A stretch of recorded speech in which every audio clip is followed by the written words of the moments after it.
شاعر مشرق علامہ محمد اقبال کا مشہور زمانہ شعر تو آپ نے سنا ہی ہوگا کہ ستاروں سے جہاں آگے بھی ہیں۔ علامہ نے اپنے اس شعر میں کچھ اس طرح سے کہا ہے کہ ستاروں سے آگے جہاں اور بھی ہیں، ابھی عشق کے امتحاں اور بھی ہیں، اسی روز و شب میں الجھ کر نہ رہ جا کہ تیرے زمان و مکاں اور بھی ہیں۔ ناسا کی جانب سے بھیجی گئی خلائی دوربین جیمز ویب کی جانب سے کچھ ایسی قسم کے انکشافات جاری ہیں جن سے پتہ چلتا ہے کہ اللہ تعالیٰ کی تخلیق کردہ کائنات میں شاید کئی دنیایں آباد ہیں، اور اب سائنسدانوں کو جیمز ویب کی مدد سے ایسے شواہد ملے ہیں کہ کسی دوسرے سیارے پر بھی شاید زندگی کے آثار موجود ہیں، اور یہ سیارہ یقینی طور پر کسی دوسرے ستارے کے گرد چکر لگا رہا ہے، کیونکہ ہمارے نظام شمسی میں سے تو اب تک کسی بھی سیارے پر زندگی کے آثار یا سراغ نہیں ملے۔ ہم بات کر رہے ہیں ایک دور دراز سیارے کی جس کا نام K2-18b ہے، اور سائنسدانوں کا ماننا ہے کہ اس کی فضا میں شاید زندگی کے آثار دکھائی دیے ہیں۔ برطانیہ کی کیمبرج یونیورسٹی کی ایک ٹیم نے جیمز ویب ٹیلیسکوپ سے موصول ہونے والے ڈیٹا کی مدد سے K2-18b کی فضا کا مطالعہ کرتے ہوئے ایسے مالیکیولز کی موجودگی کا سراغ لگایا ہے جو زمین پر سادہ جانداروں سے پیدا ہوتے ہیں۔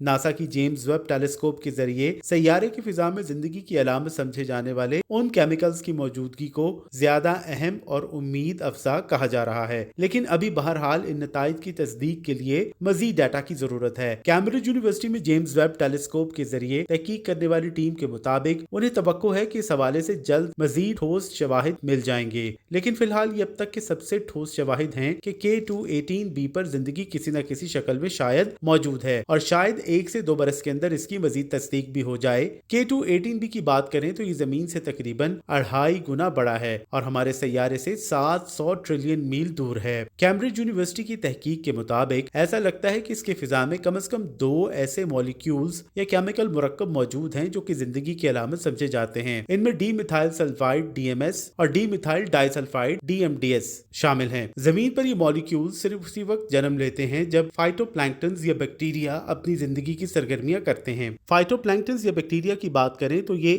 یونی سیلولر یا سادہ ترین خلیوں پر مشتمل جاندار ہیں جو کہ اپنی زندگی کی سرگرمیوں کے دوران مختلف گیسز خارج کرتے ہیں۔ تاہم تحقیقاتی ٹیم صرف اس بات پر حیران ہے کہ ایک ہی مشاہدے کے دوران انہیں کافی زیادہ گیس کی موجودگی کے سراغ ملے ہیں، اور اگر اس گیس کو واقعی زندگی سے جوڑا جائے تو یقینی طور پر K2-18b کی فضا میں یا اس کی سرزمین پر زندگی ثابت ہوتی ہے، اور یہ پتہ چلتا ہے کہ وہاں زندگی کسی نہ کسی شکل صورت میں موجود ہے۔ اور اگر K2-18b پر زندگی کسی نہ کسی فارم میں موجود ہے تو اس سے بنیادی طور پر اس بات کی بھی تصدیق ہونی چاہیے کہ کہکشاں میں ہو سکتا ہے کہ کسی اور سیارے پر زندگی اس سے بھی زیادہ ایڈوانس فارم میں موجود ہو، لیکن فی الحال اس وقت بہت سارے اگر مگر ہیں جن کا سائنسدانوں کو سامنا ہے اور انہیں اس بات کا جواب بھی دینا ہے۔ سب سے پہلے تو یہ مسئلہ ہے کہ تازہ ترین معلومات کسی دریافت کا دعویٰ کرنے کے لیے ضروری معیار کے مطابق نہیں۔ سائنسی پیمانے کے مطابق محققین کو اپنی تحقیق اور اس کے نتائج کا 99.9999% یقین ہونا ضروری ہے کہ ان کے نتائج ضروری ہیں، کسی اتفاقیہ